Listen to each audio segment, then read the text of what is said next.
Hello, welcome back to the channel, everyone. Today's video is answering a viewer question that I received on one of my videos that I thought was actually a really great question. So I wanted to make a video to talk a little bit about alternative community-based recovery programs or groups that aren't AA, Alcoholics Anonymous.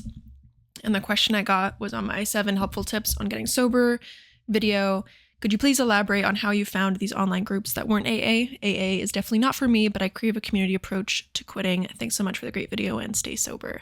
So thanks for the comment. So I think I actually mentioned in that video how I did not do the AA program, but I did join a few groups early on in my sobriety for sort of that community approach to quitting. And that's a really big part of it. And there's a reason that AA is as successful as it is. And I want to just clarify by saying that I definitely don't want to knock AA. AA saves lives. AA works for a lot of people and it's been around forever.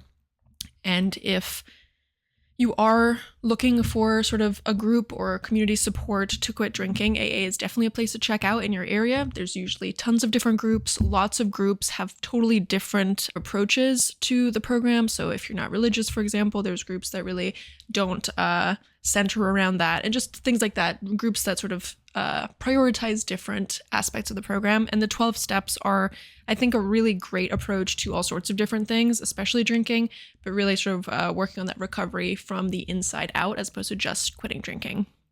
The other thing that I think is really valuable with these community recovery programs is the sense that you are not alone. I think that's a really big part or really big problem that people run into when they have addiction issues, but any kind of habit that seems shameful, even if you don't consider yourself an addict, which I didn't or don't. There was a lot of shame where I felt like something was wrong with me, and that usually is very isolating, even if it doesn't apply to alcohol, if that makes sense. And that isolation can sometimes be even more dangerous because then you feel like you can't talk to anyone about it. It's too embarrassing. It's too shameful. You're bad for, the struggles that you're facing. And being able to sit in a room with a group of people who have very similar problems or even the exact same problems, I think is just so eye-opening. When I went to my first AA meeting, I heard people say things that it had never sort of occurred to me that other people had the exact same thoughts as me. And while AA wasn't for me, I do think there's a lot of value in that sort of community approach. So I wanted to talk about 2 programs or groups that I found early in my sobriety. Now, I don't attend these groups anymore. I probably went regularly for the first 6 months of my sobriety, and I found it very helpful. So I highly recommend checking these out. I'm not affiliated with these platforms at all. Both of these are paid platforms, so I do want to mention that.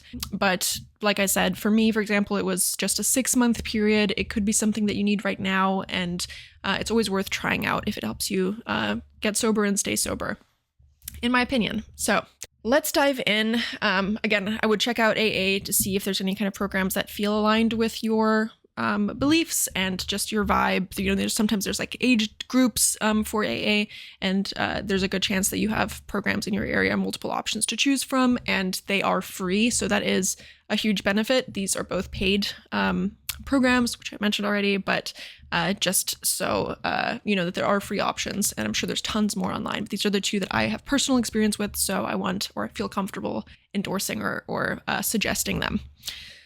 So the first one that I signed up for is called Reframe. Reframe is an app that has a ton of sort of neuroscience content about alcohol and drinking. Now, they're not exclusively sort of a quit drinking app. It's a drink less or quit drinking approach. And it's just sort of reframing the way you think about alcohol in general. Now, I'm a big fan of this sort of approach. I think Annie Grace's Naked Mind was a huge eye-opener for me, understanding how alcohol works, how the brain sort of approaches alcohol and drinking habits, and understanding a very different perspective about my drinking habits that I didn't have before. So Reframe is very similar in that way, where it's very scientifically based.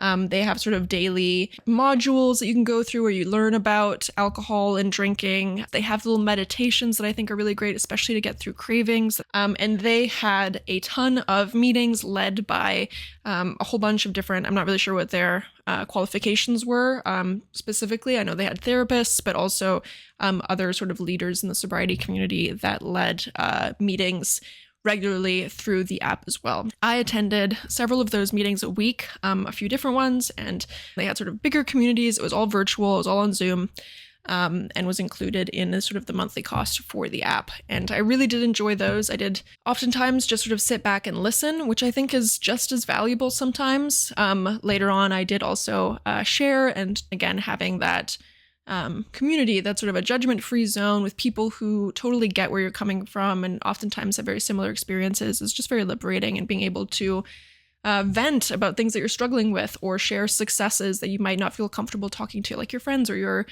real life community about right now in your journey. That's totally fine too. It was just a great place to sort of share little milestones and problems and struggles with that group. So Reframe was awesome with the meetings that I really like, the community aspect there, but also the little sort of lessons every day and the, again, scientific approach to drinking less or quitting drinking, being able to track your days and your progress, a community as well. I think they had like a forum-based community to talk to people. So the second one that I want to talk about is a more private, much smaller sort of group. It's much bigger now and official than it was when I found it. I'm not really sure. I don't remember how I found it. And it's led by Steph Still, who was sort of a sobriety influencer. She had a YouTube channel at some point. I'm not sure if she still does that. And I think I was following her on Instagram. And she had sort of weekly meetings with a small group of younger people. With Reframe, you had a very diverse group of people of all ranges and backgrounds that came to these meetings, which I think is very important as well. With Steady Sunday, it was definitely, at the time where I was attending the meetings, sort of a group of younger people sharing their journey towards sobriety, which I think is really important too, being able to see people who are young like you or in your age group sort of going on the same journey. When I was quitting drinking or thinking about quitting drinking, I had nobody in my life that was young and sober. And so I really didn't have that role model to look up to, which made it a lot harder to sort of carve out my path because I was doing it, or felt like I was doing it, all alone. And communities like this where, you can sit with other people who are in a similar place or stage of life as you, I think can be really powerful as well. So Steady Sunday is another group that I recommend checking out. They have a weekly newsletter, weekly meetings, or let's see, it's 3 meetings a week, I believe. They're all virtual as well. They have a group chat, and I guess they do events as well, which is awesome. They've got a very beautiful website. So go Steph for putting that together. Another amazing group to try out. Wasn't sort of a program, just a community-based sort of sit-down chat. It was very casual, very comfortable. It adds up to be less than $1 per meeting, and it's $9.99 a month. So that is the second group that I attended myself that I could recommend checking out. So those are just 2 options for sort of a community-based approach that aren't an AA program. They both don't follow sort of the 12 steps and offer just a couple different approaches to recovery. Again, I attended both. I probably was a part of both of them for 6 months. I don't currently attend any meetings. I just don't feel like that's something that I personally need at this point in my sobriety journey. It's worth checking out. So those are the 2 that I recommend trying. Hopefully this was helpful. Let me know if you try any of these or if you're already a member. I'd love to hear how those programs are doing now. Give this video a thumbs up, subscribe. But that's it for me today. Thanks so much for watching. I appreciate you, and I'll see you in my next video.